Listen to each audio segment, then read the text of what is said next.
say that we love Him. Open our ears, Lord,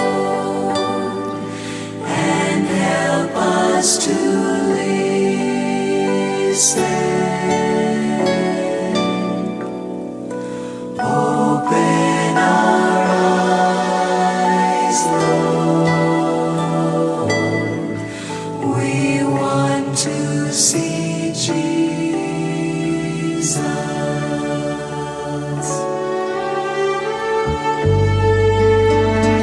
Open our ears. Teach us to open our eyes, Lord. We want to see Jesus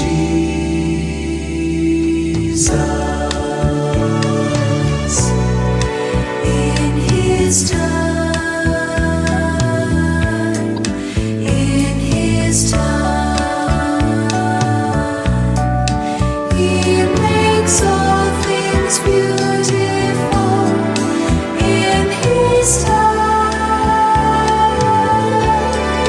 Lord, please show me every day as You're teaching me Your way, that You do just what You say in Your time.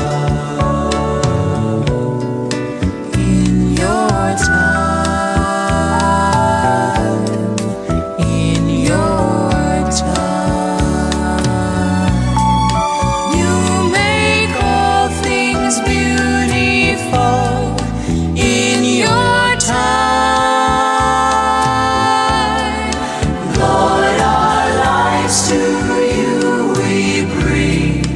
May each song we have to sing be to You a lovely thing in Your time.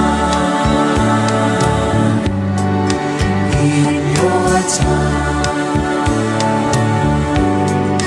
In Your time.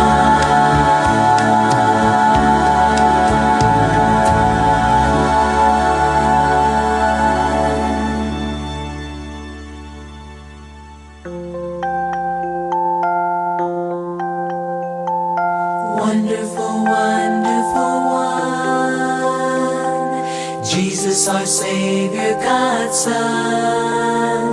He's made us so happy just singing His praise. Hallelujah. Wonderful, wonderful one, Jesus our Savior, God's Son. He's made us so happy just singing His praise. Hallelujah.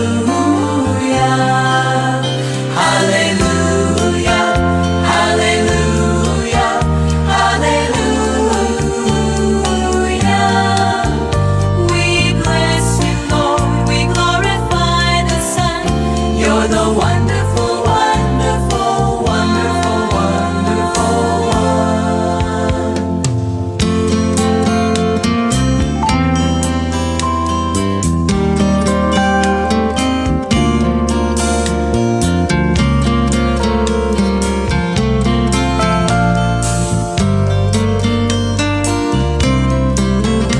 Hallelujah, hallelujah, hallelujah. We bless You, Lord. We glorify the Son. You're the wonderful, wonderful one. Wonderful, wonderful one. Jesus our Savior, God's Son. He's made us so happy just singing His songs. Hallelujah. Hallelujah. Hallelujah. Hallelujah. We bless You, Lord. We glorify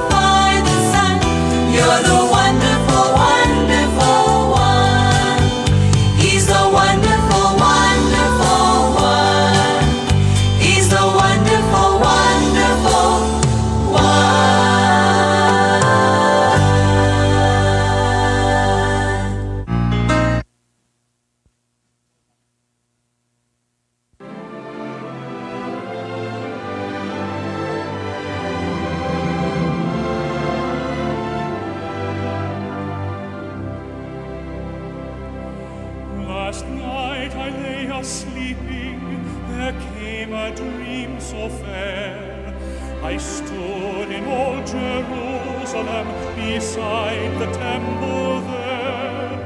I heard the children singing, and ever as they sang, I thought the voice of angels in heaven in answer rang.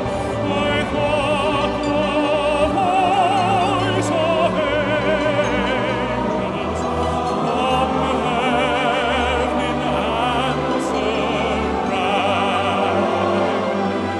Jerusalem, Jerusalem, lift up your gates and sing, Hosanna in the highest, Hosanna to your King.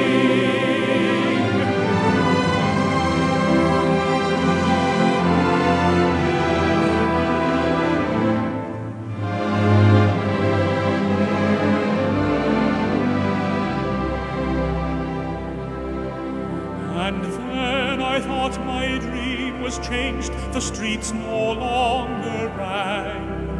Hushed were the glad hosannas, the little children sang. The sun grew dark with mystery, the morn was cold and chill, as the shadow of a cross arose upon a lonely hill.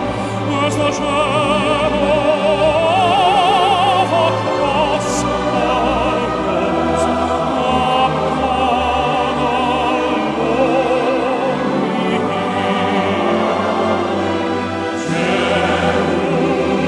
Jerusalem, Jerusalem, lift up your gates and sing, Hosanna in the highest, Hosanna to your King.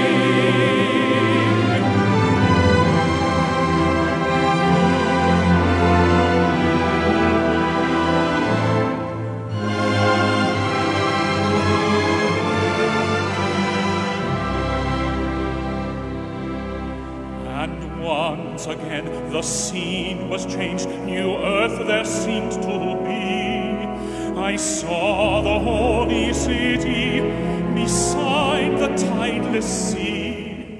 The light of God was on its streets, the gates were open wide, and all who would might enter, and no one was denied. No need of moon or stars by night, or sun to shine by day. It was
Magandang gabi po, mga mahal na mga kapatid at mga kaibigan.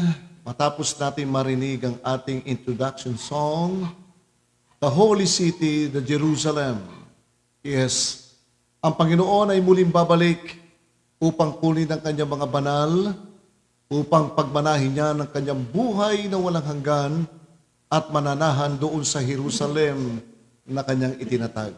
Kamusta po kayo lahat mga kaibigan at mga kapatid? Narito po muli ang programa, ang mga aral ng katotohanan ay muling sumasa inyo uli sa mga sandaling ito.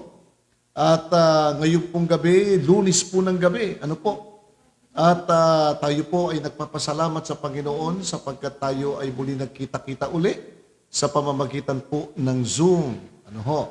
At gayon din sa ating mga kaibigan at mga kapatid po natin sa ibayong dagat na sumusubaybay din po ng ating programa. Magandang pagbati po sa inyong lahat. Naway na sa mabuti rin kayong kalagayan, mga kapatid, mga kaibigan. Bagamat tayo po ay naging abala sa ating mga gawain sa buong maghapon. At ako po ay nagpapasalamat sapagkat napakabuti ng ating Panginoon. Bagamat ang ating sanlibutan ay magulo, nagkakagulo, may problema, suliranin, etc. Whatever, mga kapatid.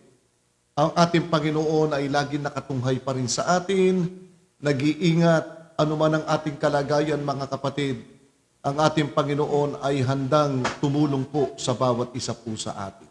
Bueno, ngayon pong gabi ako po'y nagpapasalamat, Lunes po ng gabi, matapos po ang mga abalang gawain ninyo sa buong maghapon, maaari ang ating mga magulang, ang ating ibang mga kaibigan at ang ating mga kapatid ay busy naman sa paghahanda ng kanilang hapunan.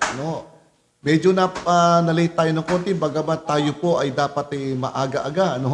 Kasi mamaya-maya konti, sa ganap na alas 7:30 po ng gabi, ay meron po tayong gaganapin din programa. Ang programang ang nasusulat. Ang Kamenong Legacy. Ang nasusulat Ministry de Kamenong Legacy. Diyan po'y makakasama po natin si kapatid na Benny Pelomeno. Mamaya pong alas 7:30 po yan ng gabi hanggang alas 9 po ng gabi. 1 oras at kalahati yan, mamaya, At kung meron po kayo mga katanungan, mga kaibigan at mga kapatid, ay sa tulong po ng Panginoon ay akin pong gagampanan. Mga kaibigan at mga kapatid, kung meron po kayo mga prayer request, ilagay lamang po ninyo dyan po sa chat box. Ilagay po lamang ninyo ang inyong prayer request, ang inyong mga kahilingan, at ipapanalangin po natin mamaya sa tulong po ng ating Panginoon. At gayon din, kung meron po kayo mga katanungan, ay bari po kayong magtanong. Ilagay nyo rin dyan po sa chat box na yan. At sa tulong po ng ating Panginoon, ay amin pong gagampanan na amin pong aking pong maisagot o masagot ang inyong pong magagandang katanungan. Maganda po ang ating paksa ngayong gabi, mga kapatid, mga kaibigan. Sapagkat ang ating paksa ngayon sa aral ng katotohanan ay ito po'y usap-usapan ng maraming relihiyon, ito'y usap-usapan ng maraming tao. Na ito'y may kinalaman pa rin sa kaligtasan, of course. Kaligtasan pa rin. Ito po ay may kinalaman tungkol po sa pananampalataya at sa kautusan ng ating Panginoon. Itong dalawang ito ay nagiging suliranin ito ng maraming mga mangangaral. At hanggang ngayon, ay maaaring pinagtatalunan pa rin ng ilang mga mangangaral na mga pastor, na ibang mga miyembro ng ibang relihiyon na meron silang iba't ibang pananaw. Kaya sa pamamagitan ng mga iba't ibang mga pananaw ng mga relihiyon na ito na may kinalaman po sa pananampalataya at sa tinatawag po nating kautusan ng Diyos, ay ating pong lilinawin sa tulong po ng ating Panginoon, sa tulong ng kanyang banal na kasulatan, ang Biblia, ang siyang maghahayag po at magpapakilala kung ano po ang talagang paliwanag po ng ating Panginoon Diyos tungkol po sa aral ng pananampalataya sa ikaliligtas po ng tao. At ano ba po ang tinuturo ng ating Panginoon tungkol sa kanyang kautusan? Kaya itong dalawang ito, ang pananampalataya at ang kautusan ng Diyos, yan po ang ating tatalakayin ngayong pong gabi. Tulitin ko, kung meron po kayong nais itanong po sa akin, sa tulong po ng Panginoon ay akin pong gagampanan at sasagutin ilagay nyo lamang po dyan sa chat box ang inyong katanungan at ito po ay ating sasagutin sa tulong ng Panginoon. Bueno, sa ating pong pasimula ay nais kong hilingan na ako po ay inyong samahan sa isang panalangin. Itatagubilin po natin sa ating Panginoon ang ating pag-aaral ngayon pong oras na ito. Tayo po'y manalangin. Ama naming Diyos, napapagpala po sa lahat, nagpapasalamat po kaming lahat sa inyong biyaya, sa iyong pag-ibig, at higit sa lahat, Panginoon, sa iyong pagliligtas. Sa mga sandaling ito, Panginoon, ay inihahabilin po namin ang programang ito, ang mga aral ng katotohanan, na siyang nagpapahayag ng mga katotohanang aral ng Diyos, na nagpapahayag ng tunay na mga aral na dapat makarating at malaman po ng lahat ng tao.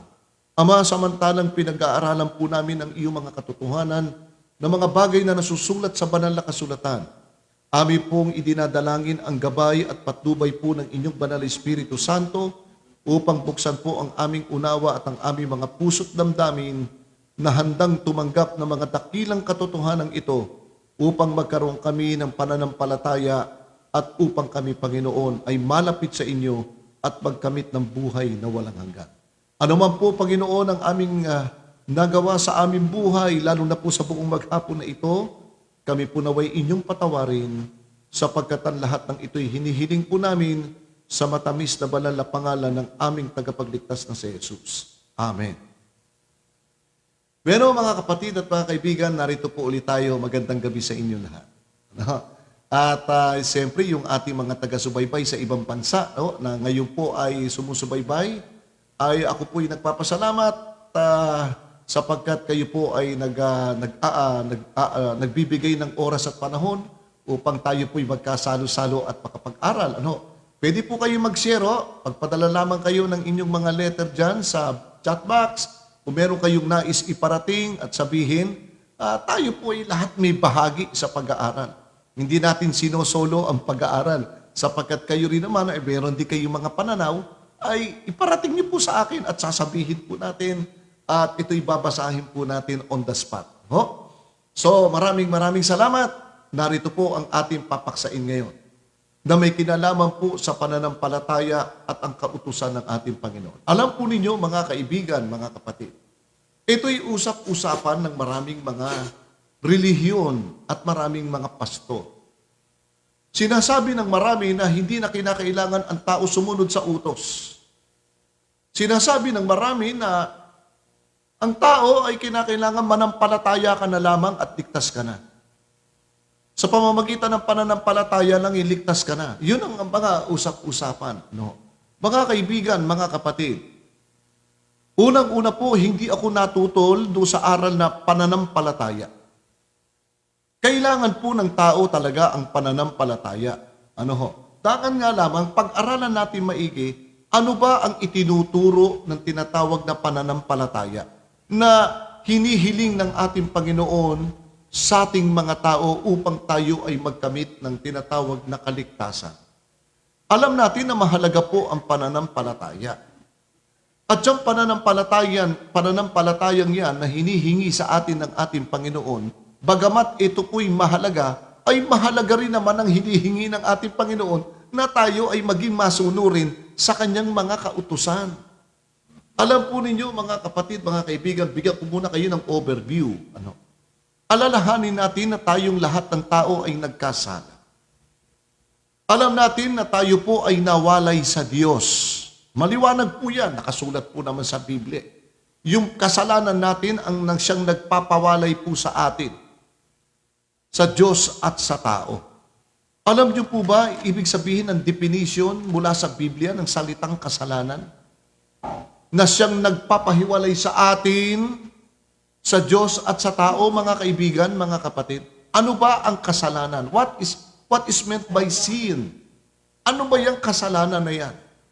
Ano ang pinaliliwanag po ng Biblia tungkol sa kasalanang nagagawa po ng tao? Minsan tayo po yung nagsasalita, makasalanan ka, hindi ka karapat-dapat. Hindi ka karapat-dapat. Marami nating, madalas po nating marinig yan.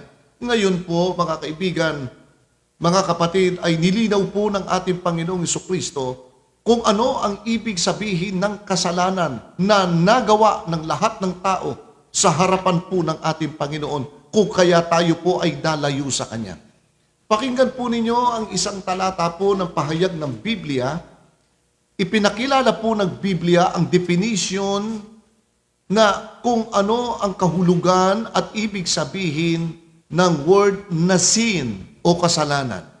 Dito po sa aklat, kung meron po kayong Biblia, mga kaibigan, inaanyayahan ko po kayo na kumuha po kayo ng Biblia. Samahan ninyo ako sa pagbubuklat po ng Biblia, samantalang pinag-aaralan po natin yan, para kayo at ako ay pareho tayong maging witness. Witness tayo sa ating binabasa at witness tayo sa sinasabi ng ating Panginoon patungkol po sa akin at sa Kanya.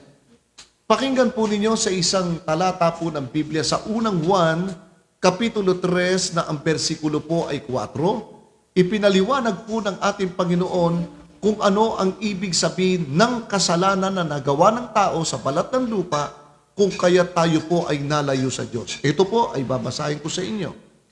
Ang sabi ng ating Panginoon at tinuro ng kanyang mga alagad ng meaning ng kasalanan ay ito, babasahin ko sa inyo. Unang 1, 3, 4. Ito po ang pagkakasulat. Ang sino mang gumagawa ng kasalanan ay sumasalangsang din naman sa kautusan. Malinaw. At ang kasalanan ay ang paglabag sa kautusan ng Diyos. Malinaw po, mga kaibigan. Nilinaw po ng ating Panginoong Jesucristo at ng kanyang mga alagad kung ano po ang ibig kahulugan ng salitang sin o kasalanan. Na ang wika ni Juan, ang kasalanan, ang sabi rito, ang sino mang gumagawa ng sino man ang gumagawa ng pagsalangsang sa kautusan ng Diyos ay ay nakaagawa ng kasalanan. At ang kasalanan ay paglabag sa kautusan ng Diyos. Yung pala ibig sabihin. Yung pala ang definition, yung pala ang kahulugan ng salitang kasalanan. Lumalabag tayo sa kautusan ng Diyos. Yes. Mula kay Eva at kay Adan, ang ating mga unang mga magulang, ay nakalabag na sila. Sila kauna-unahang mga taong lumabag sa utos po ng ating Panginoon. At yung mga inanak ni Eva at ni Adan, ay nagtaglay po tayo ng tinatawag na bunga ng kasalanan ng ating mga magulang. Ano ba bunga nun ng kasalanan? Yung pagiging mahina na natin, madali na tayo mahulog sa kasalanan o sa tukso. Ang tao ay madaling makagawa ng masama na laban sa Diyos. Ang tao ay madaling lumabag sa utos ng Diyos. Ayaw ng tao ang utos ng Diyos. Ayaw. Bakit? Yun ang hilig ng ng kasalanan eh. Ang hilig ng kasalanan ay ihatid ang tao sa paglabag sa utos po ng Diyos. Na hindi nalalaman ng tao na yung kanilang paglabag sa utos ng Diyos, yun po ang tinatawag na kasalanan. Kaya po tayong mga tao, mga kaibigan at mga kapatid, namihasa tayo. Saan? Sa palaging paglabag natin sa utos ng Diyos. Kaya ang tao'y nagkaroon ng mamamatay tao. Ang sabi ng utos, huwag kang papatay. Ay, ang tao'y mahilig pumatay ng kapwa-tao. Ang sabi ng Panginoon, huwag kang magnanakaw. Ay, nako. Ang tao'y gustong magnakaw palagi. Pati nga ang Diyos ninanakawan eh. Oo, pag-aaralan po natin yan, paano ninanakawan ng tao ang Diyos.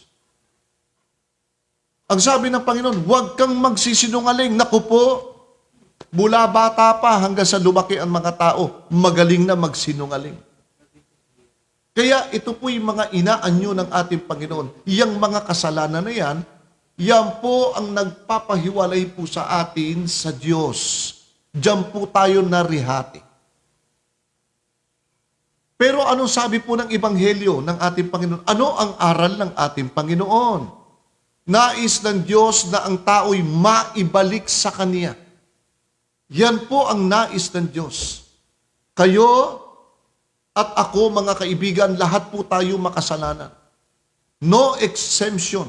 Wala kahit isa. Ang sabi sa Romans chapter 3, verses 10, 11, and 12.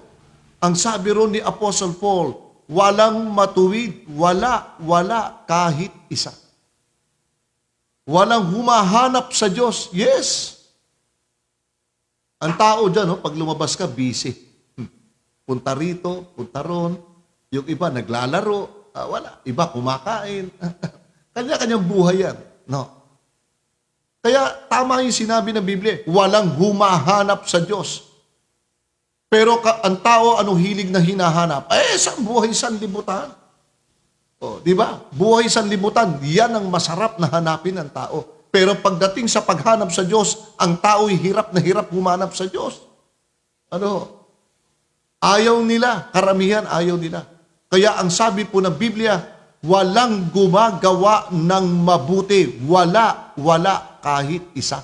Saklap, Kaya nga sa ating pamahalaan, kapag meron taong nakagawa ng mabuti, halimbawa, nakapulot ng pera, isang bundle na pera, 100,000. Ang ginawa nung nakapulot, ibinalik sa pamahalaan. Nako, binobroadcast ng ating pamahalaan. Nako, ang taong ito'y napakabuti, napakabait.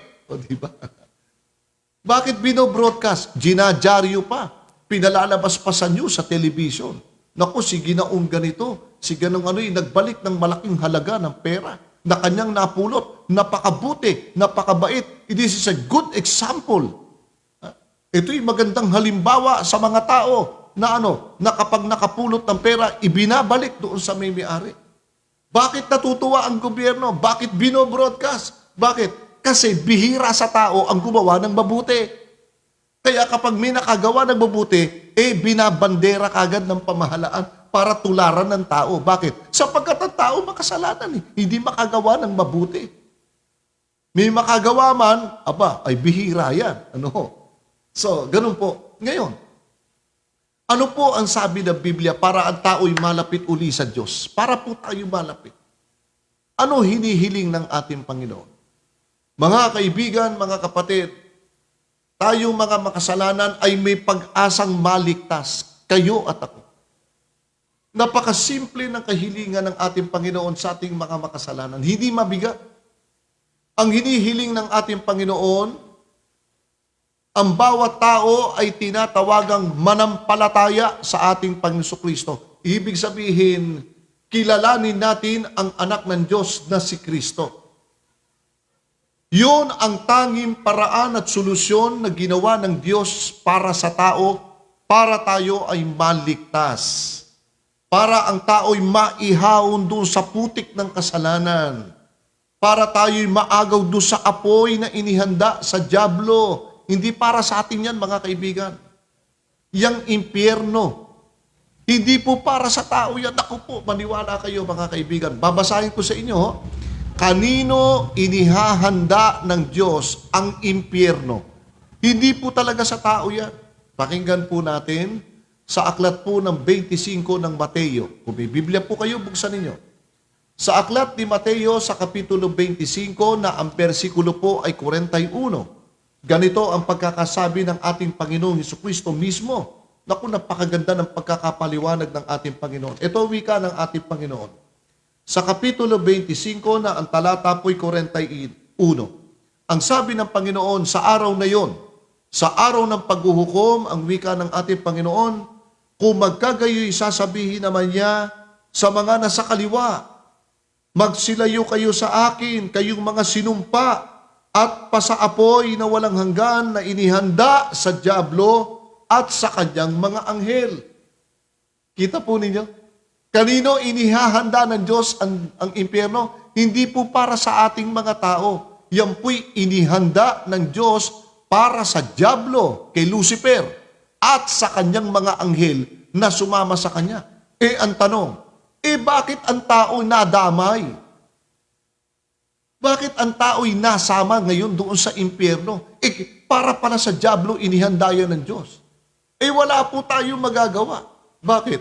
Sapagkat merong mga tao ang sumunod sa hakbang ng dyablo, yun po ang nakalulungkot. Yun po ang nakalulungkot. Yang mga taong yan na sumunod sa dyablo, matagal nang tinatawagan ng Diyos yan. Pakinggan po ninyo sa unang Timoteo, sa Kapitulo 5 na ang bersikulo po ay 15. Pakinggan nyo at babasahin ko po sa inyo. Napakaganda po nito. Yun pala para sa dyablo. Totoo ba para sa dyablo? Nabasa naman natin, totoo naman talaga bakit nadamay ang tao? Kasi nga sumunod ang tao sa mga hakbang ng dyablo. Pakinggan po natin sa unang Timoteo sa Kapitulo 5 na ang bersikulo po ay 15. Ganito ang pahayag ni Apostol Pablo. Sapagkat ang mga iba'y nagsibaling na sa hulihan ni Satanas. Ayun ang sagot. Bakit nadamay ang tao? Sa dahilan ang merong mga tao na bumaling. Ibig sabihin, sumunod sa hulihan ni Satanas. Ika nga follow the leader. Yung leader papunta sa impyerno. Sinundan ito ng maraming tao. Kaya kung saan nahulog yung leader, kasama-sama silang mahuhulog. Kita po ninyo ang paliwanag ng Biblia. Napakalinaw. Ano po, mga kaibigan, mga kapatid? Ayaw ho ng Diyos tayo masama riyan. Ano hinihiling ng ating Panginoon? Mga kapatid, ang hinihiling po ng ating Panginoon na tayo, kayo, at ako, sa unang hakbang na paglapit natin sa Panginoon at sa unang panawagan ng Diyos sa ating lahat, ay tinatawagan niya tayong tanggapin natin ang kanyang anak na si Kristo. Yes, si Kristo na tumubos ng ating mga kasalanan. Pinatatanggap po sa atin si Kristo. Sa panong pamamaraan natatanggapin natin si Kristo? Pakinggan po ninyo, babasahin ko po sa inyo. Pinatatanggap ng ating Panginoong Hesukristo, pinatatanggap ng Diyos ang ating Panginoong Hesukristo sa pamamagitan ng pananampalataya sa Kanyang anak na si Kristo. Pakinggan po ninyo, babasahin ko po sa inyo. Dito po sa aklat po ng Epeso, alam po ninyo si Kristo po yung biyaya. Alam niyo po ba ibig sabihin ng biyaya? Pag sinabing biyaya, ito po ay regalo libre, kaloob na walang bayad, libre po. Si Kristo po yung tinatawag na grace sa Ingles, na sa Tagalog, si Kristo po yung biyaya.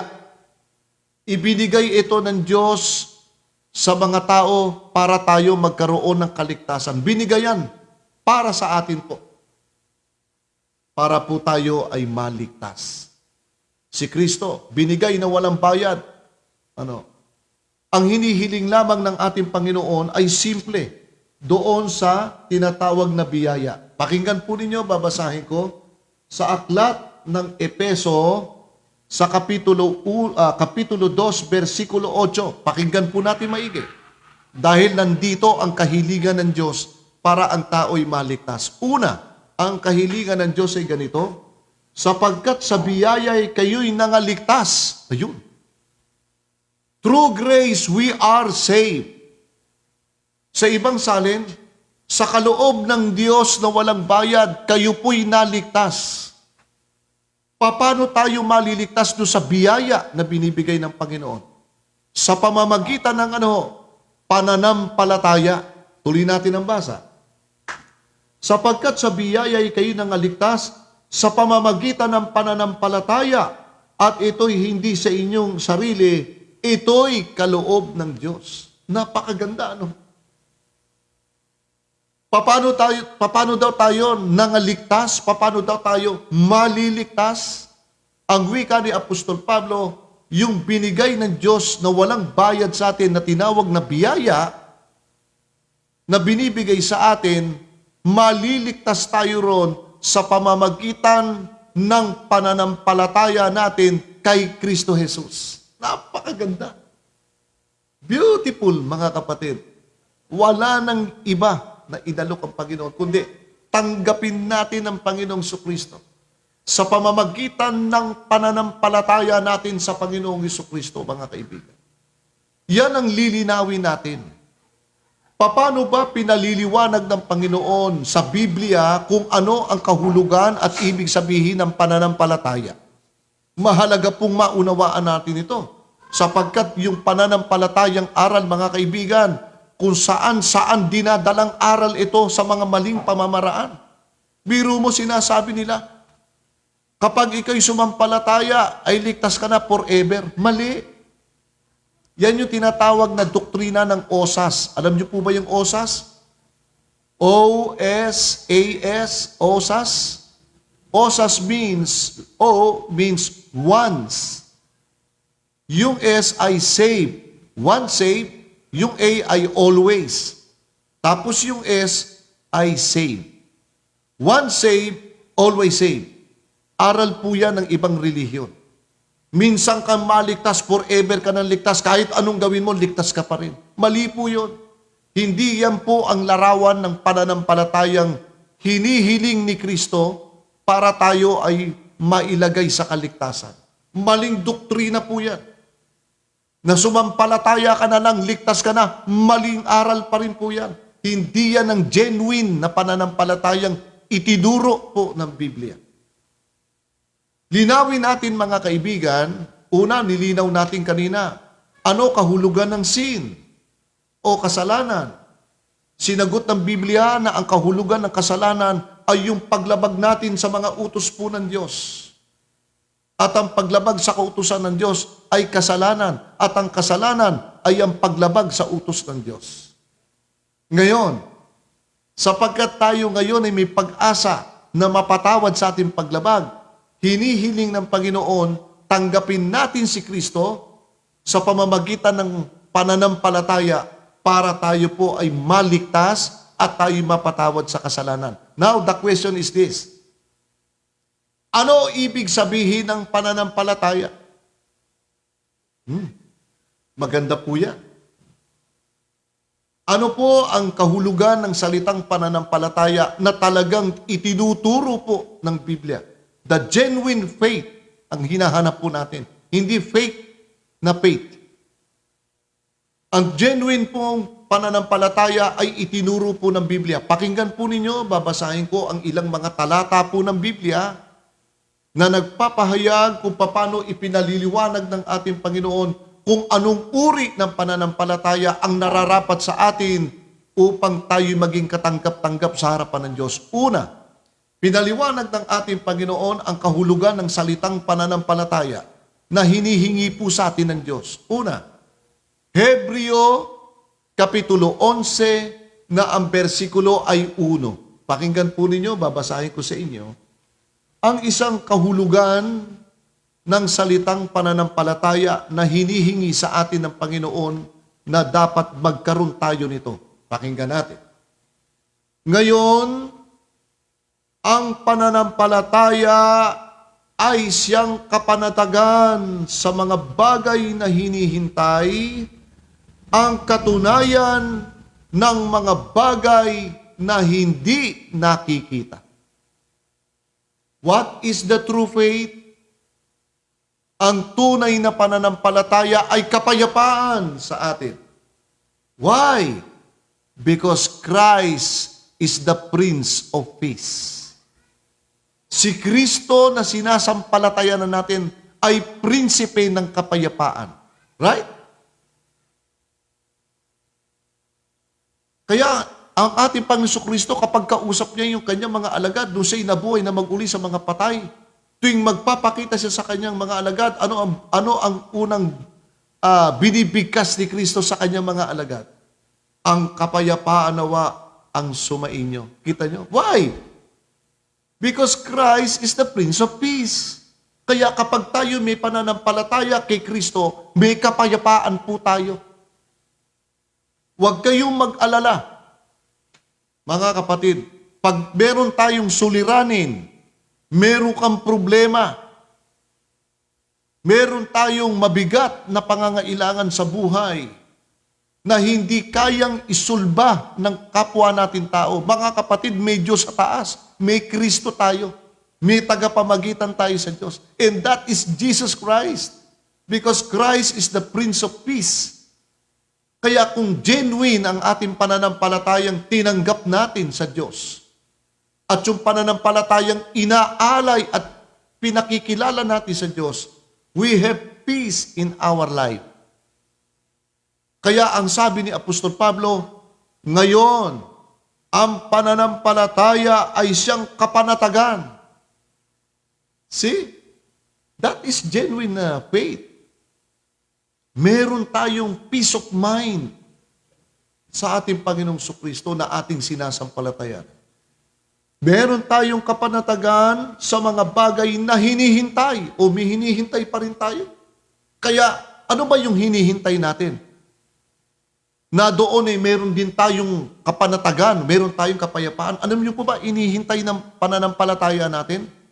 Na samantalang may hinihintay tayo sa ating pananampalataya, ay meron tayong kapayapaan. Ang hinihintay natin na nagbibigay sa atin ng kapayapaan, walang iba kundi ang pagbabalik ng ating Panginoong Jesucristo. Amen? Yan ang inaantay natin. We are the Seventh-day Adventists, waiting the second coming of Christ. Why? Sapagkat sa pagparito ng Panginoon, siya ang pag-asa po natin, mga kaibigan. Meron tayong buhay na walang hanggan, ipagkakaloob po sa atin. Kung ang pananampalatayang nasa iyo ay genuine. Anong pananampalataya? Una, pananampalatayang may kapanatagan. At pagkatapos, naghihintay. Saan? Sa pagparito ng ating Panginoong Jesucristo. Hinihintay din natin ang bagong langit at bagong lupa. Di ba napakagandang pananampalataya yan? Ano pa sabi? Ang katunayan ng mga bagay na hindi nakikita. See? Ang pananampalataya pala ay nagtuturo din pala sa atin ng mga bagay na hindi nakikita. Ano yung mga bagay na hindi natin nakikita pa? Pero sinasampalatayanan na po natin. At doon meron tayong daladalang kapayapaan na hinihintay din naman natin yung darating. Ano yung darating na hinihintay natin? Hindi pa natin nakikita. Ano yan? Bagong langit, bagong lupa. See? Ano pa yung hindi natin nakikita? Pagbabalik ni Kristo. Hindi natin nakikita yan. Ano pa yung hindi natin nakikita? Wika. Hindi ko pa nakikita, Panginoon Jesucristo, pero nananampalataya ako, may Kristo ako, kaya may kapayapaan ako. Hindi ba? Ano ang sabi ng ating Panginoon Jesucristo? Mga kapatid, mga kaibigan, kayo pong nakikinig. Tayong may pananampalataya kay Kristo, maswerte ho tayo. Bakit? Hindi natin nakita si Kristo. Biro mo, laki ng pananampalataya natin kay Kristo. Kaya ano sabi ng Panginoon? Sa Kapitulo 20 ng Juan, versikulo 39, anong sabi niya? Ang sabi niya kay Tomas, Tomas,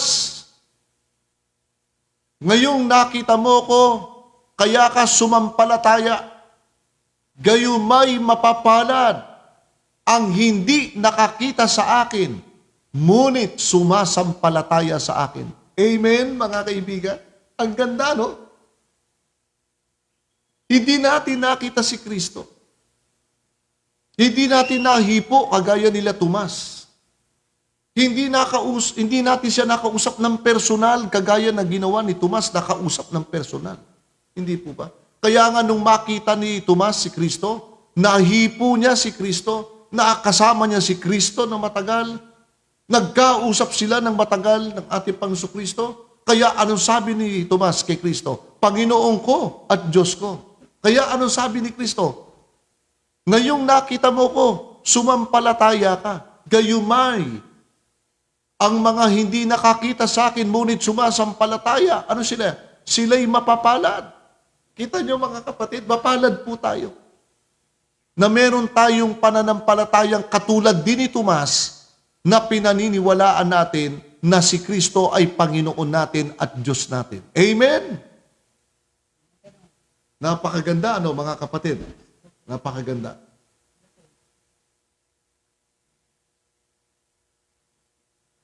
Maganda po yung tanong dito. Mamaya sasagutin ko mula kay Annalisa Bupay.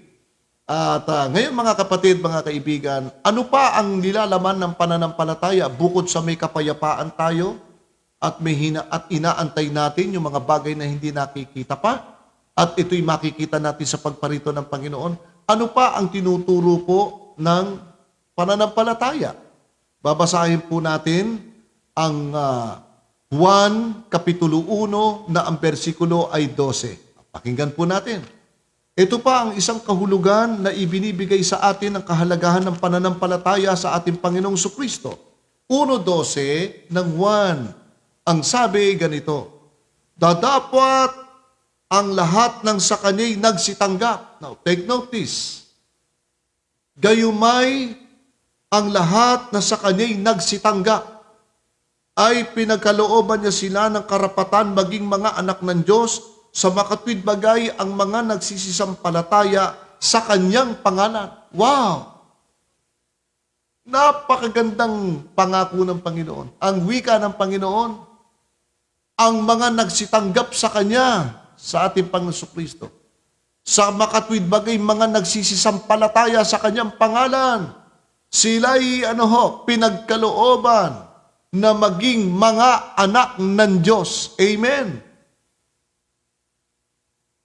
Tayong mga sumasampalataya sa ating Panginoong Jesucristo ay ay binigyan ng karapatan na tayo maging mga anak ng Diyos. Paano na yung hindi nananampalataya kay Kristo? Mapapahamak yan. Bakit? Hindi ka anak ng Diyos.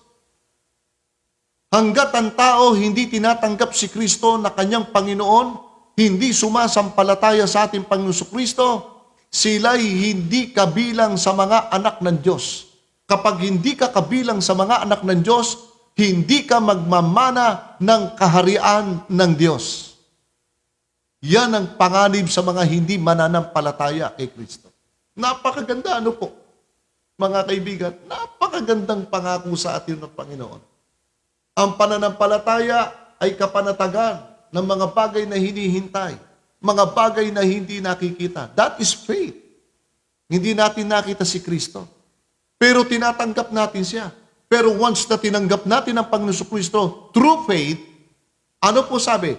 Tayo po ay binibilang ng Diyos na kanyang mga anak. Amen?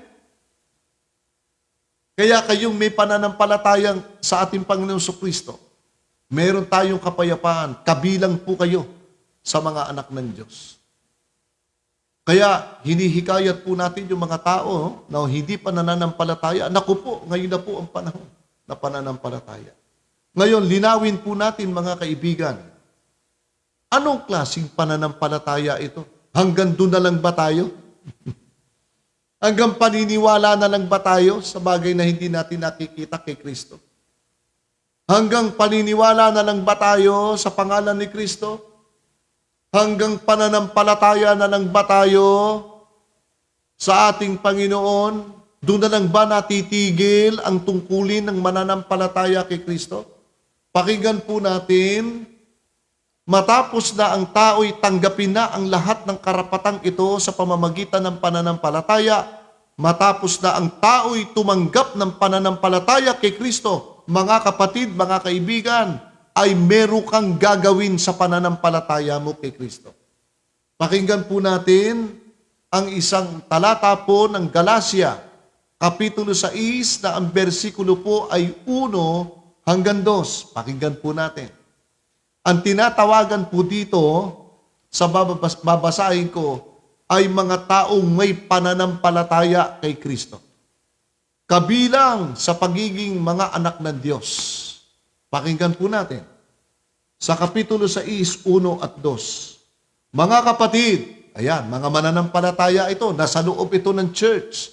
Ang tawagan sa loob ng church, di ba? Brother, sister. Sa Tagalog, kapatid na babae, kapatid na lalaki, kapatid, mga kapatid ko. Di ba? Ganyan ang tawagan natin sa church. Kaya ano sabi ni Apostol Pablo?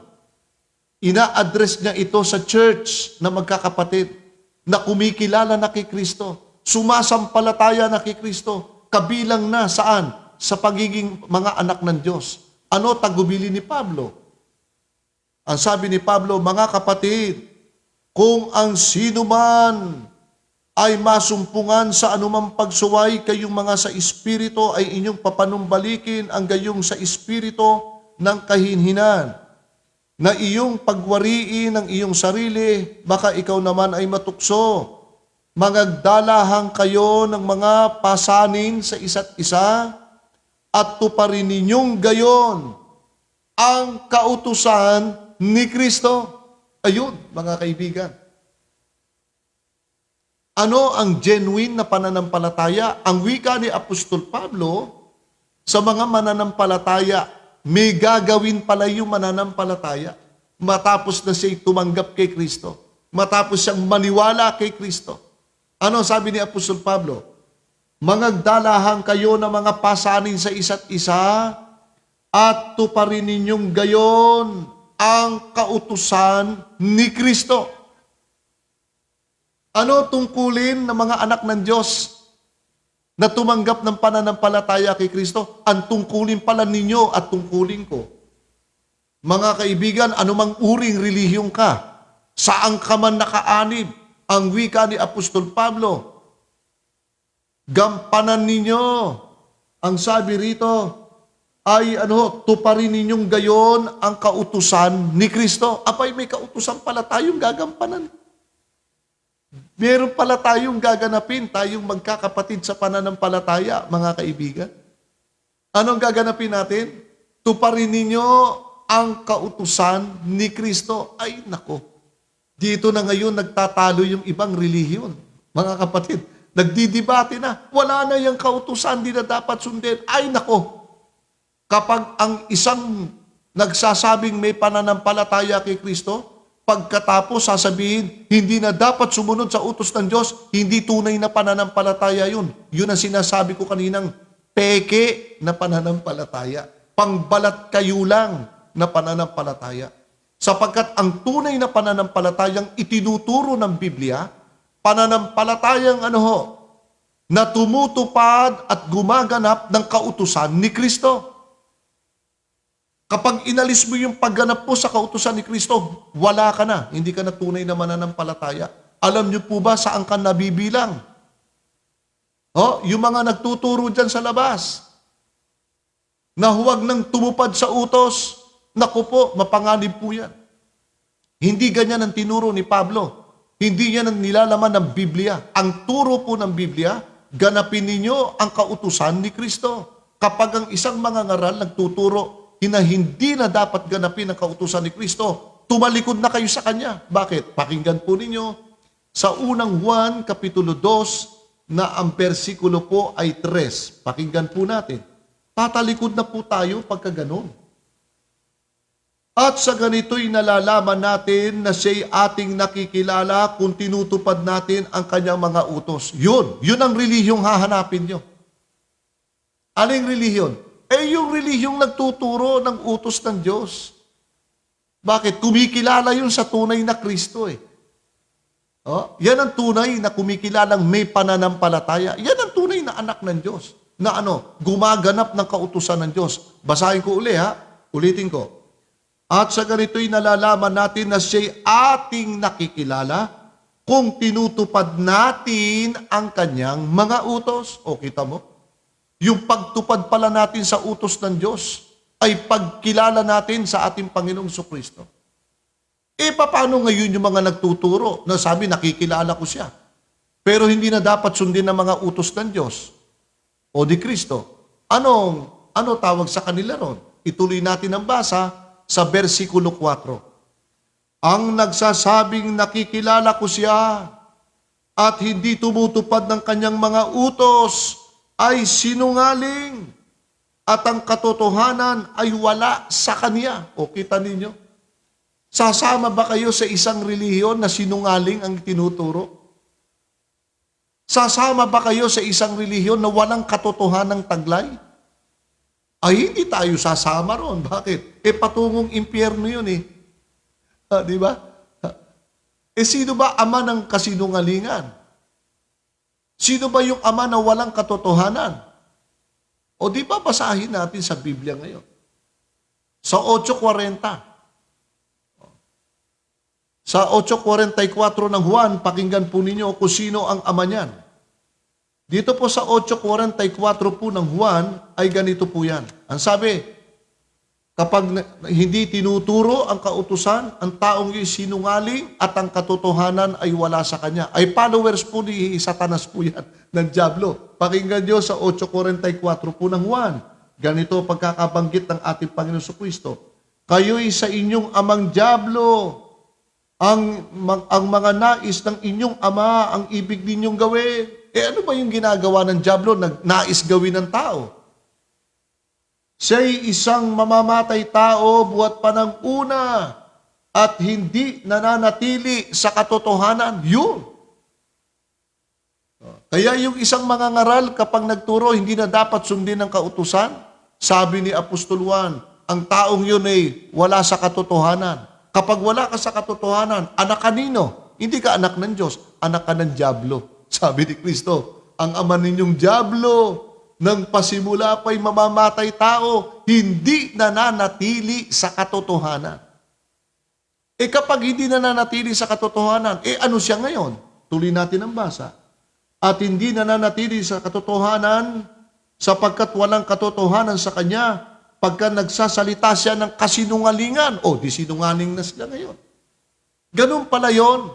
Kapag ang isang relihiyon wala sa katotohanan, lahat halos ng sinasabi, puro kasinungalingan. Nakakatakot po yun. Bakit? Yung kanilang ama ay Diablo. Hindi po ako may sabi niyan. Hindi naman ako naninira. Kundi, pinahahayag po ng Biblia. Ang pinag-uusapan natin dito, yung genuine faith na tinuturo po ng Biblia. Yung tinuturo pala ng Biblia, ang tunay na pananampalataya, ay may kalakip na pagtupad o pagganap sa kautusan ni Kristo. Yun po ang ini-stress ng Biblia po sa atin para po tayo ay mailagay sa katotohanan. Pakinggan pa ho natin. Ang tunay na pananampalataya sa Panginoong Kristo. Kaya po yung ating mga ngaral dyan sa labas, ingat po tayo sa pagtuturo nyo. Na tinuturuan nyo yung ibang mga tao na huwag sumunod sa utos ng Diyos. Naku po, kaya ang krimen ay laganap. Dahil sa inyo rin. Tinuturuan nyo ang tao huwag gumanap ng kautusan ng Diyos. Pakinggan po ninyo, dito po sa Roma, Kapitulo 3, versikulo 31. Pakinggan nyo. Niwawalan kaya nating kabuluhan ng kautusan? Tinatanong ni Pablo, winawalang kabuluhan ba natin ng kautusan sa pamamagitan ng pananampalataya? Marami niyan. Maraming ganyang mga ngaral.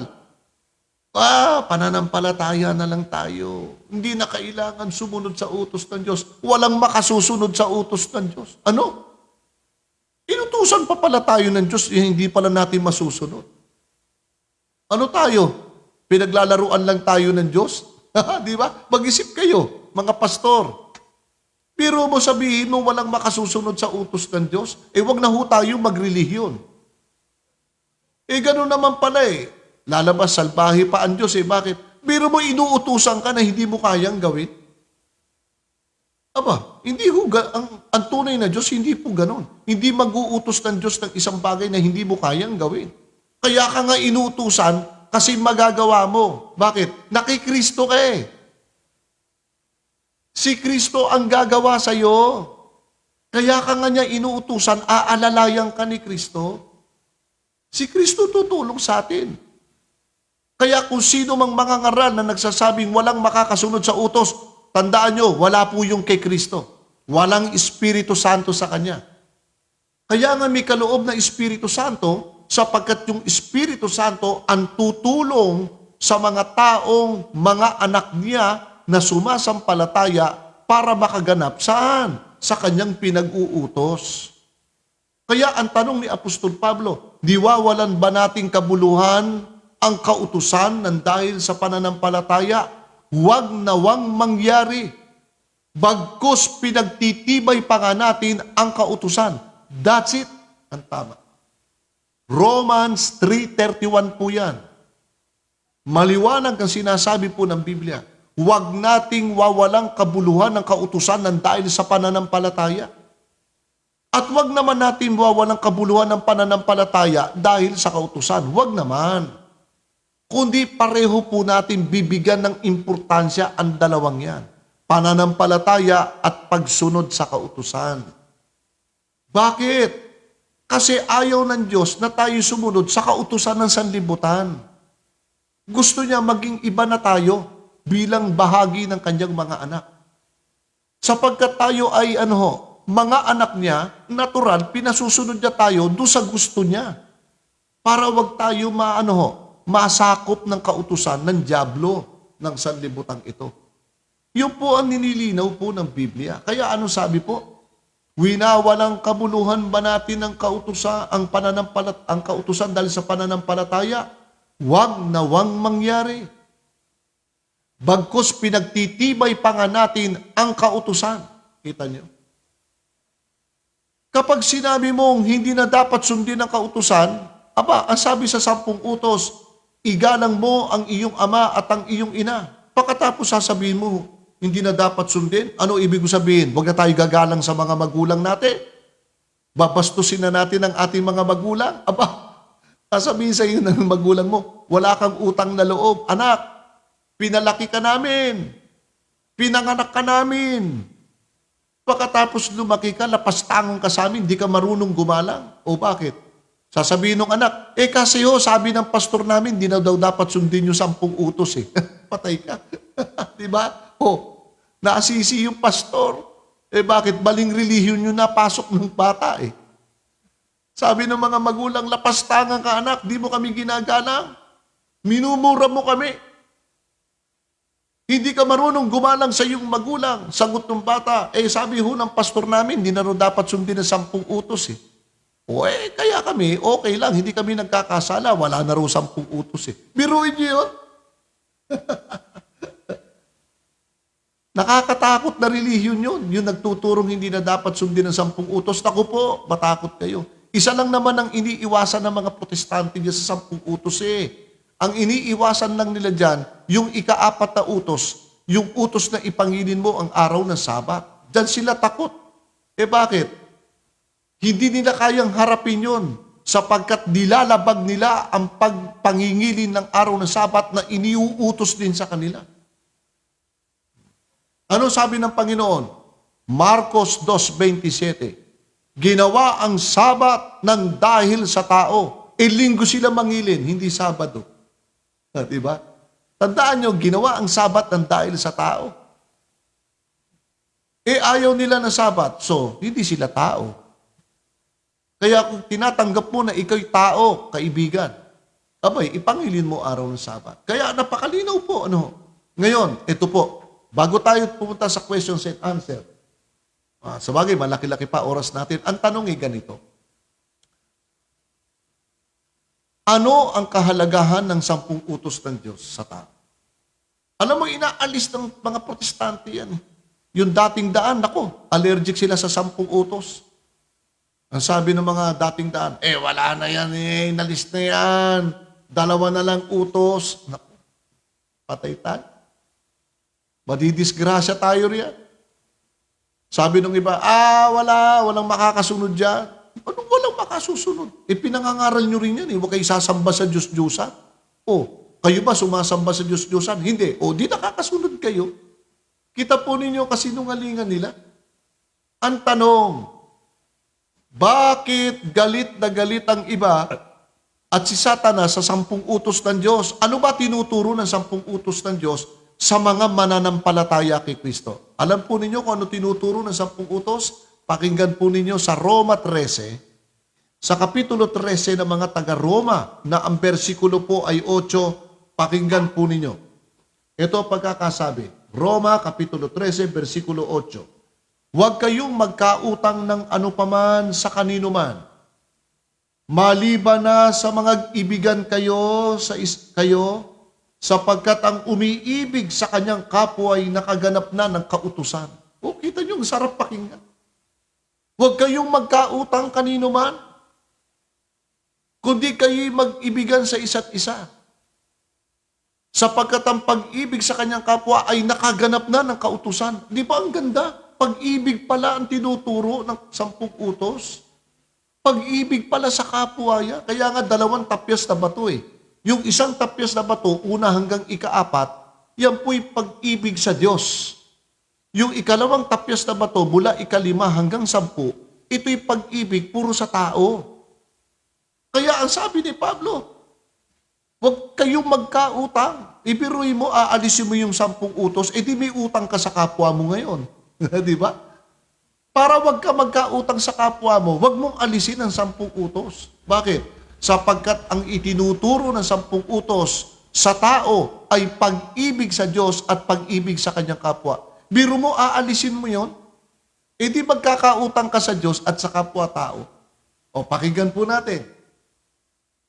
Ano bang pag-ibig ang itinuturo ng 10 utos sa tao? Ituloy po natin ang basa sa versikulo 9. Ang sabi ganito, sapagkat ito, huwag kang mangangalunya, huwag kang papatay, huwag kang magnanakaw, huwag kang mananakim, at kung mayroon pang ibang utos ay nauuwi sa salitang ito, sa makatwid bagay, ibigin mo ang iyong kapwa gaya ng iyong sarili. Ang pag-ibig ay hindi gumagawa ng masama sa kanyang kapwa. Ang pag-ibig nga ay siyang katuparan ng kautusan. Amen? 10 utos po yan. Kaya napakaliwanag po mga kaibigan, ang tunay na pananampalataya ay may kalakip na pagsunod at pagganap sa kautusan ni Kristo. Tinuro ba ni Kristo 10 utos? Yes. Pakinggan po ninyo sa Kapitulo 19 ng aklat po ng Mateo. Sa Kapitulo 19 na ang versikulo po ay 17. Ito po sabi, at narito lumapit sa kanya ang isa at nagsabi, Guro, ano ang mabuting bagay na gagawin ko upang ako'y magkaroon ng buhay na walang hanggan? Now take note, ang pinag-uusapan dito ay salvation, everlasting life. Ano ang sagot ni Kristo sa kanya? At sinabi sa kanya ni Kristo, bakit mo tinatanong sa akin ang tungkol sa mabuti? May isa na siyang mabuti. Dapat kung ibig mong pumasok sa buhay, ingatan mo ang mga utos. Kita nyo? Yung palang pag-iingat mo sa utos, dadalhin ka rin pala sa buhay na walang hanggan na yan. Tinanong siya ngayon ng binata kung aling kautusan yan, na dadalhin ka sa buhay na walang hanggan. Versikulo 18.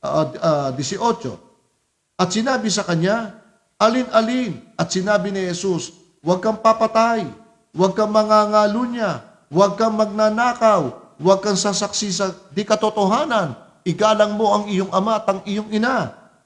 Iibigin mo ang iyong kapwa gaya ng iyong sarili. Kita po ninyo mga kaibigan, tinuro ba ni Kristo ang nilalaman ng 10 utos? Yes, itinuro po. Dadalhin ka pala sa buhay na walang hanggan yan. Pagkatapos aalisin ng mga mangangaral, naku po, delikado po. Kaya mga kaibigan, mga kapatid, sa pagtatapos po natin ngayon, maliwanag po, ang tunay na pananampalataya kay Kristo ay merong kapanatagan sa mga bagay na hinihintay na hindi natin nakikita. Ang pagtanggap ng pananampalataya natin kay Kristo, kahit hindi natin siya nakita, sinasampalatayanan natin siya. Sinasamba natin siya. At sa pagtanggap natin ng pananampalataya kay Kristo, nabibilang po tayo sa pagiging mga anak ng Diyos. Amen, mga kapatid? Napakaganda. At ang pananampalatayang nabibilang sa mga anak ng Diyos, sila ay gumaganap ng kautusan ng ating Panginoong Hesus Kristo. Kaya sa pagtatapos mo po mga kaibigan, ang sabi po sa Apokalipsis, sa Kapitulo 14, versikulo 12, narito ang pagtsatsaga ng mga banal. Mga banal pala sila. Na mga nagsisitupad ng kautusan ng Diyos at may pananampalataya ni Kristo Jesus. Yun. Kaya yung pananampalataya at ang pagsunod sa kautusan ay parang mag-asawa, hindi pwedeng paghiwalayin. Lagi pong nakasunod yung pagsunod sa utos sa pananampalataya. At ang pagsunod sa utos, laging nakadikit yung tinatawag na pananampalataya. Hindi maaaring pagsunod lang na walang pananampalataya. Hindi maaaring pananampalataya rin na walang pagsunod. Ang tinuturo ng Biblia, lagi pong magkasama yan. Pananampalataya kay Kristo at pagsunod sa utos ng ating Panginoon Diyos, lagi pong magkasama yan. So, Beno, titigil na po muna ako dyan at entertaining ko po yung magagandang tanong po ninyo. Huh?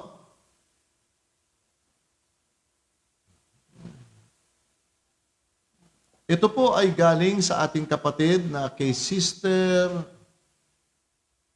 Analisa Ortega Bupe.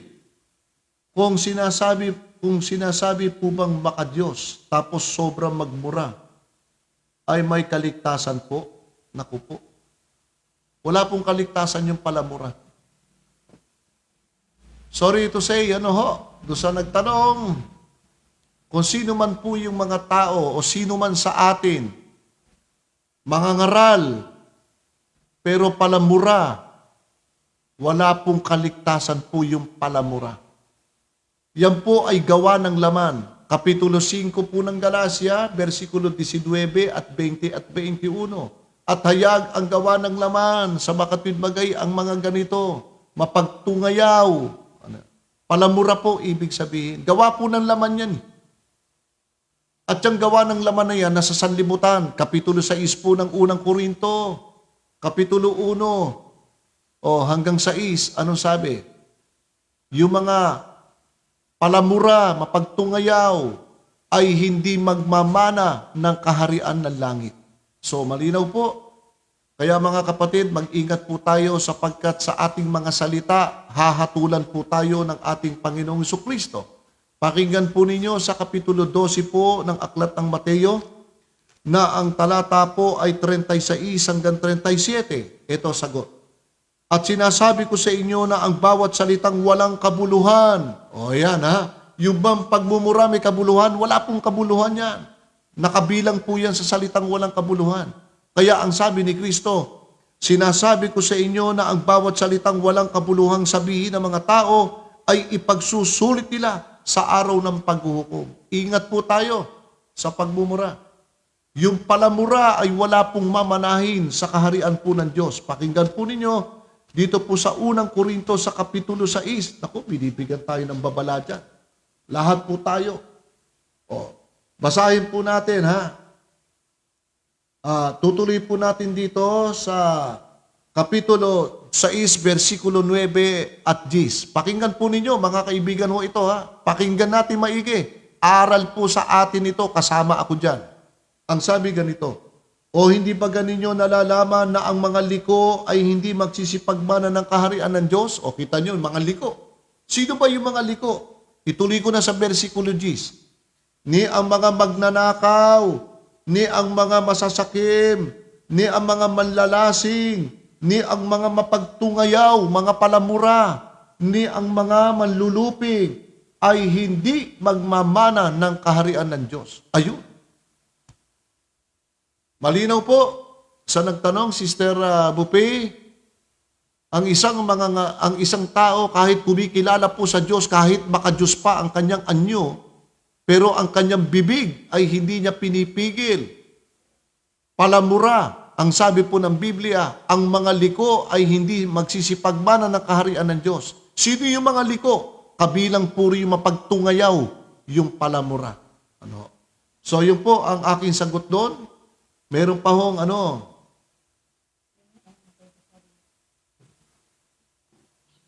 May tanong po si Princess Asitura.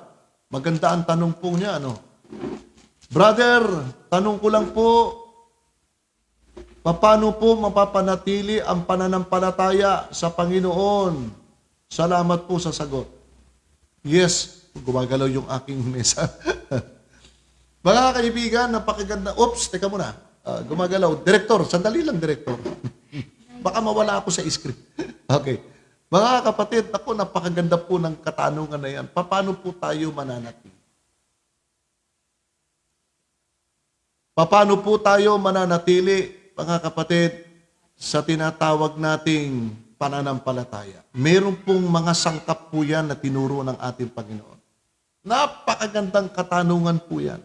Una, itinuturo po ng ating Panginoong Jesucristo sa Mateo Kapitulo 26. para po tayo ay huwag mawalay, ay ito po ang kinakailangan natin.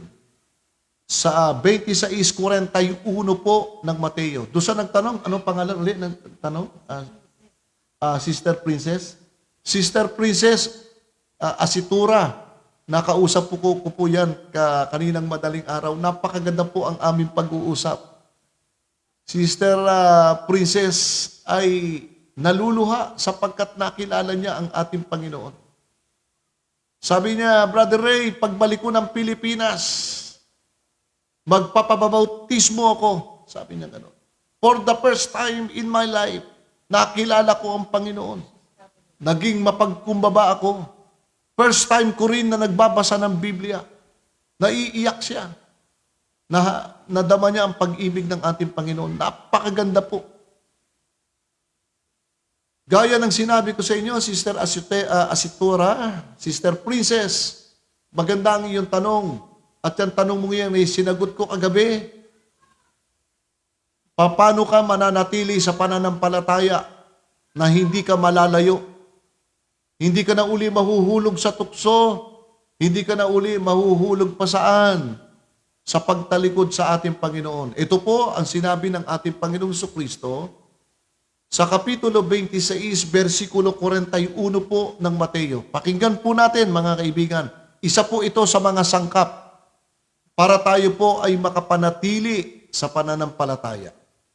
Ang sabi ganito, kayo'y mangagpuyat. Ibig sabihin be alert. Tayo'y mangagpuyat at magsipanalangin. Keep on praying. Lagi tayo mananalangin, sabi ni Kristo. Kayo'y magpuyat, kayo'y mangagpuyat, kayo'y magsipanalangin upang huwag kayong magsipasok sa tukso. Ang espiritu ng katotohanan ay may ibig, dapat mahina ang laman. Mahina ang ating laman. Paano tayo mananatili sa pananampalataya? Ang sabi ni Kristo, magpuyat ka, mangagpuyat ka sa pananampalataya, manatili ka sa pananalangin mo para huwag ka mahulog sa tukso. Ayun, mga kapatid. Isa yan sa sangkap na itinuro ng ating Panginoong Jesucristo. Manatili po tayo. Ito pa isa. Pangalawang sangkap na tinuro ng ating Panginoong Jesucristo sa Kapitulo 24. Ang sabi ng ating Panginoong Jesucristo, basahin po natin sa Kapitulo 24, versikulo 13. Ito po, Sister Princess. Kailangan po natin ito.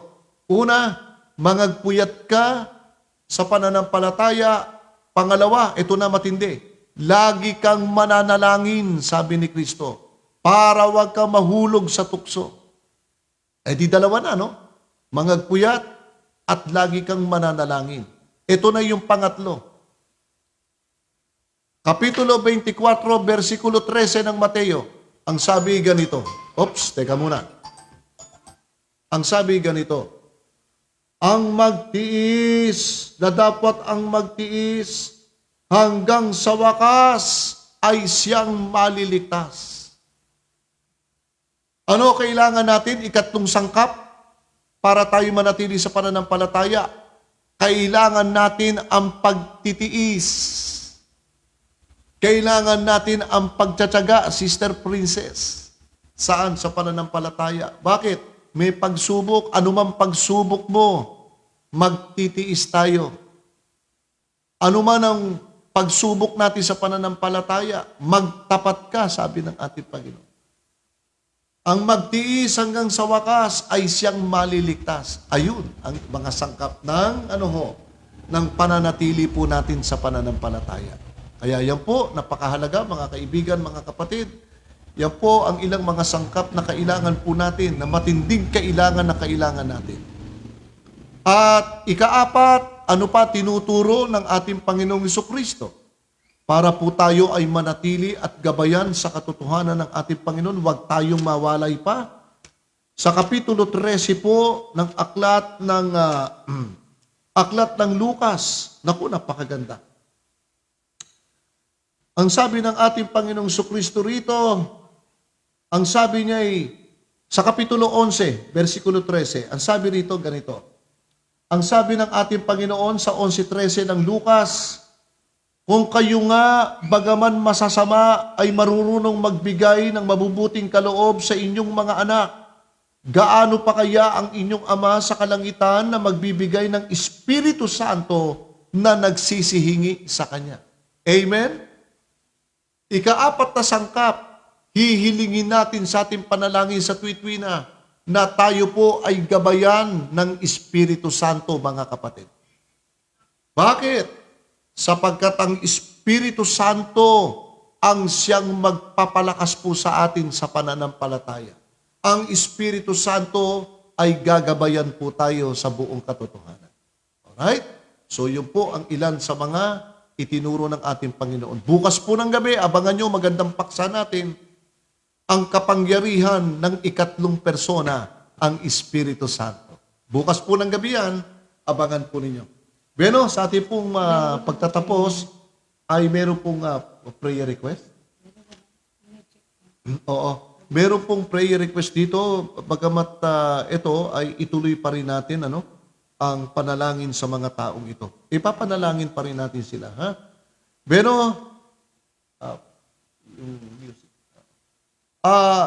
binabati ko po ang ating mga taga-subaybay, lalong-lalo na po si Elvira Gallarde. Uy, from California, Sister Elvira Gallarde. Magandang umaga po sa inyo dyan, Mag-uumaga na o umaga na, Magandang umaga sa inyo dyan sa California at siyempre sa ating mga kapatiran dyan na kasama po natin na nakikinig, Si Brother Dan Flores, Brother Danny, binabati po natin yan, di po natin malilimutan yan. And of course, sa kanyang butihing may bahay, Sister Minnie Flores. And of course, ating pong binabati rin, Sister Tess Mampusti Paderes from New Zealand. Sister Paderes, pagpalain ka po ng ating Panginoon. Salamat po ng marami. Of course, kasama rin po Sister Esther Uy from Sweden. Ako, na malalayong lugar ito. Sister Uy, magandang umaga sa iyo dyan, pagpalain ka. Si Jocelyn Joy Kitahara, Sister Joy, naikwento ka sa akin ni Sister Ruby. Magandang umaga o hapon sa inyo dyan sa Kawaguchi, Saitama. Ito po yung part ng Japan. Magandang araw po sa inyo lahat dyan, pagpalain kayo ng Panginoon. Sister Joy, Si Sister Bioli Cabria from Sorsogon, Juban, Sorsogon. Napakalayo. Talagang Sister Bioli, yan ang ating tapan, Talagang walang sawang sumusubaybay. And of course, ganun din, mula sa ministry, panonood ng ministry natin, si Mac Tibor. Mac Tibor, kamusta ka na riyan, ha? Pagpalain ka ng Panginoon. Merong request for prayer, pakisama sa prayer. Si Annalisa Bupay, ang ating walang sawang taga-subaybay. Thank you for watching. Sister Princess Asitura, na dyan po sa Riyadh, Saudi Arabia, na nagtanong ng magandang pagtatanong kanina, paano mananatili sa pananampalataya. Pagpalain ka ng Panginoon dyan, tayo po'y magkakausap uli, ha? Thank you for watching. Of course, Sister Rose Fernando Libre from USA. Sister Libe, magandang umaga rin sa iyo dyan. Sister Rose, bihira na kitang muna sa ngayon. Medyo na-busy tayo, Bihira kita makausap sa Messenger. And of course, si Brother John Gabriel, still watching. Thank you for watching, Brother John. And of course, Brother Jordan Roldan, yes, from Aberdeen, Hong Kong, still watching. Thank you for watching, Brother Jordan Roldan. Pagpalain ka ng Panginoon dyan. Si Nora Tanay Baldimoro. Ay, maraming salamat sa iyo. At salamat sa iyong mga panalangin din, ha, Sister Nora. And of course, si G. Torreda. Yung ating taga-subaybay. Thanks for watching. Si Brother Cedric Martinez from Sydney. Yes, Brother Cedric. Kamusta ka na dyan? Si Rose Arugante from Canada. Sister Rose, pagpalain ka ng Panginoon at ang buong sambayan. Naway na sa mabuting kang kalagayan, ha? Si Sister Virgie Undales Laksamana from Dubai. Sister Virgie, God bless you there. Sister Sister Del de los Reyes Tan, pagpalain ka. And of course, si Brother Richard Agana from Antipolo City. Sister Evelyn Silayan, nako Sister Evelyn, kamusta ka na? Sister Marites Hermosora from Kawaguchi, Saitama. Nako Sister Marites, kamusta ka na? God bless you there. Beth Galang, yes, si Beth. Virginia Panelos. Si Nevelyn Aquino from San Pablo City. Nako, kamusta sa mga taga San Pablo? Si Lorna Bida, ang aking pinsan. Si Rosie Hastilla from Pasig City. Yes, nako, malapit na ako mapasyal dyan. Si Meng Gomez Antonio, ang ating tapan. Thanks for watching. Si Beth Flores, nako, magandang gabi sa iyo dyan. Si Cabelia Ruth, thank you for watching. And Richard Thompson, nako, Brother Richard, salamat sa iyo, ha? Sister Nesitas Cabuenas, Sister Rose Atuel Ropita from Cebu City. Wow! Kamusta po sa mga taga Cebu? Si Albergara Nobelero, si Arsenia Ducusin Lianyo, Araceli Abando Dizon. Nako, Sister Cel, miss ko na kayo ni Brother Rick. Oo. One time, pupuntahan ko kayo dyan, ha? Si Brother Jerry Corpus, Marites Capuno, Sister Marites, see you tomorrow. And then, Paulo Capuno, naku, yung kanyang anak, at saka yung kanyang asawa na si Paul Capuno. Si Maying Bagyas Monde from Riyadh. Naku, kamusta sa Riyadh, mga kapatid dyan. Si Maria Pilar Remigio Balili, naku, Sister Pilar, kamusta ka na? Thanks for watching, ha? Pagpalain ka ng Panginoon at buong sambayan. Sister Mirasol de los Reyes from Hillsview. Sister Mel, kamusta ka na dyan? Sister Tessie de los Reyes Perolino from Burbank, California. Ako, maraming salamat, Sister Tessie de los Reyes Perolino. No?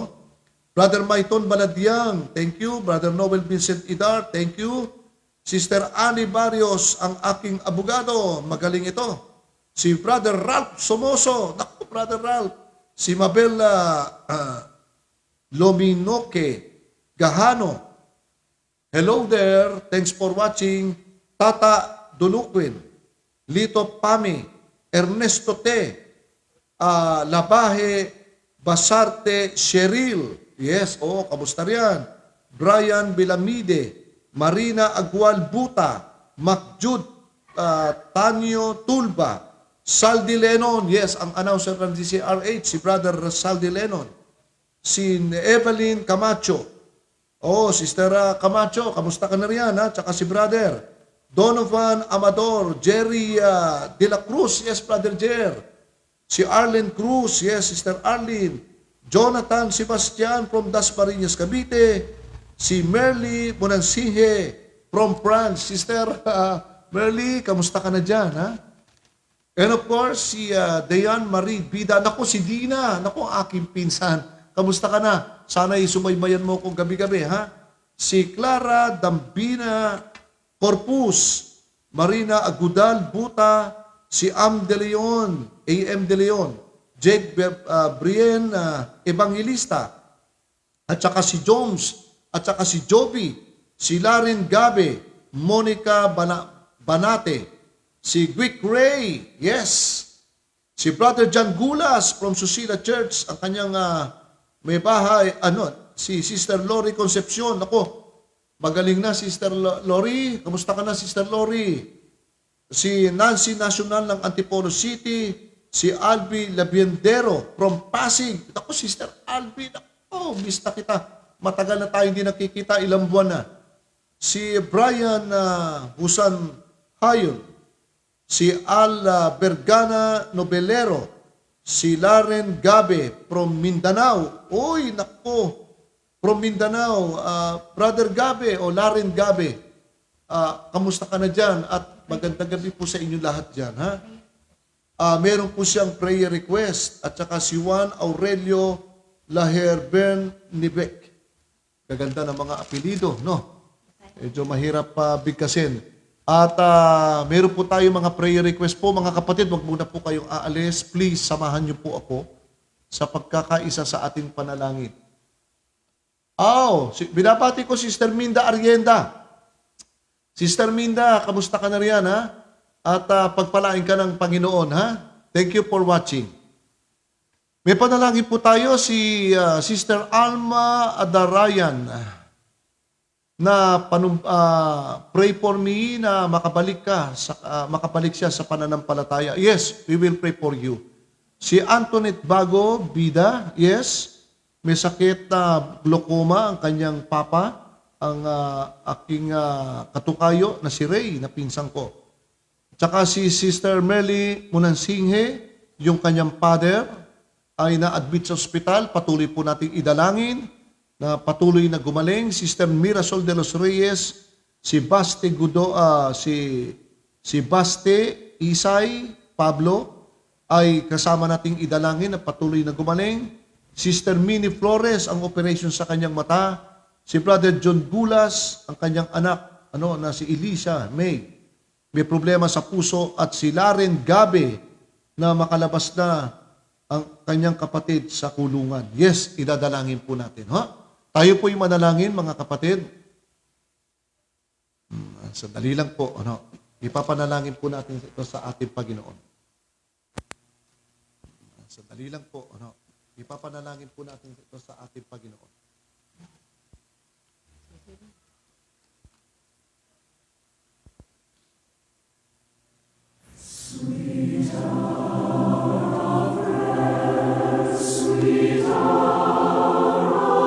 Panginoon po naming Diyos, maraming salamat po sa iyong pag-ibig. Maraming salamat po sa iyong biyaya.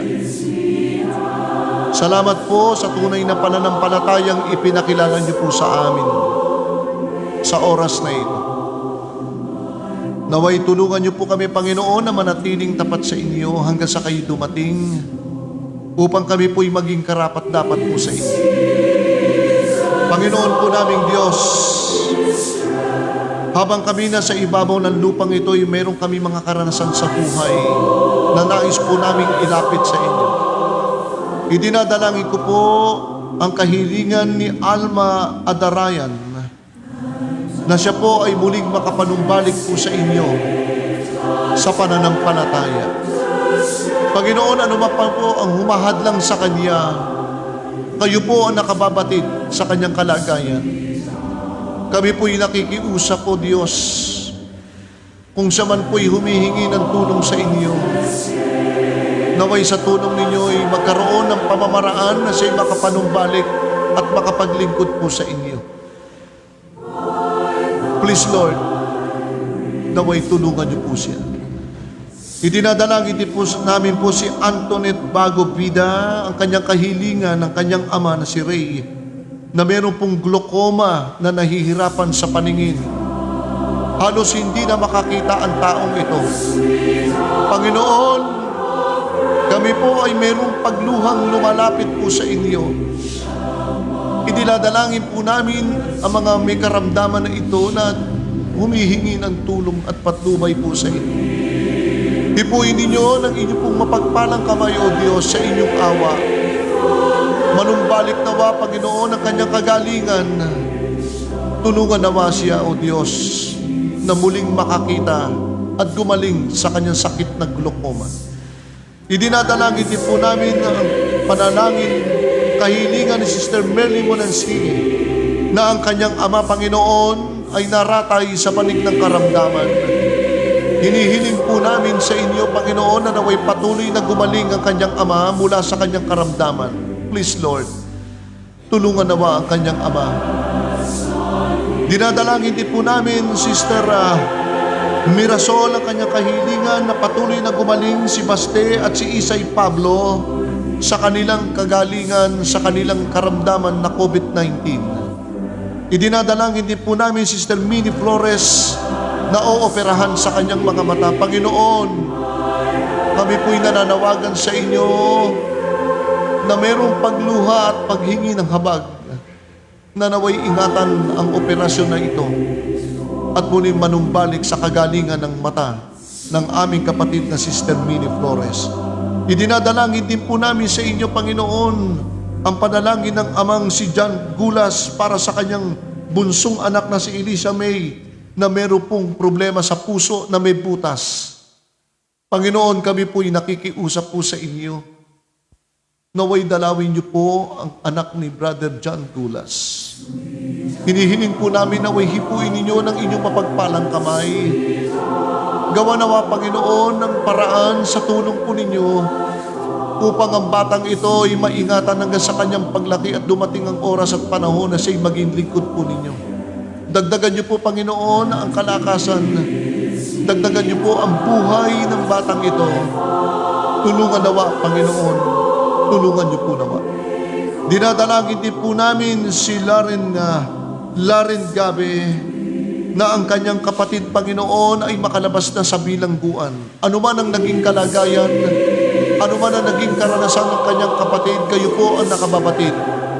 Panginoon, ano man ang nagawang pagkukulang at pagkakasala, ay pinapapangkitanan po namin, hinihingi po namin na malaking kapatawaran. Kayo po nakababatid ng kalagayan niya. Mga Panginoon, ng mga taong ito na aming inilapit, na aming dinadalangin po sa inyo, aming pong sinasampalatayanan, Panginoon, na ito'y makakarating sa inyong paanan ng aming pagsusumamo. Tulungan nawa ang bawat isa, Panginoon, samantalang nalalapit na po ang inyong pagbabalik. Naway gumaling sila sa kanilang karamdaman at ang kahilingan ng ilang aming mga kapatid ay magkaroon nawa ng katuparan. Salamat po, Panginoon. Salamat po sa iyong pag-ibig. Patawarin niyo po kami sa lahat ng aming pagkakasala. Pinagsisisihan po namin ang lahat ng ito. Sa aming pong pansamantalang paghihiwalay, kapayapaan nawa ng langit at basbas ng Espiritu Santo yung tanggapin po namin. Ang lahat ng ito'y dinadalangin po namin sa matamis na banal na pangalan ng aming tagapagligtas na si Jesus. Amen. Maraming salamat po, mga kapatid, sa inyo pong pagsubaybay at pakikinig ng ating programa. Huwag niyo pong kalimutan na ito po'y inyong i-share, please, at ibahagi po ninyo sa ating mga kaibigan o sa mga kamag-anak. Ano po? At abangan po ninyo ito na ipalalabas din po at mapapanood nyo rin po ito sa YouTube. At huwag nyo rin po kalimutan, mga kapatid, mga kaibigan, mamayang 7:30, meron pa ho tayong programa, ang Nasusulat Ministry, at ito'y kapartner ko po si Brother Benny Pilomino, maya-mayang konti sa ganap na 7:30. Ano po, maganda po ang aming talakayan, makikinabang po tayo ng magaling dito. So magandang gabi po, at nawa ang kapayapaan po ng ating Panginoon ay sumaating lahat, at good night sa bawat isa.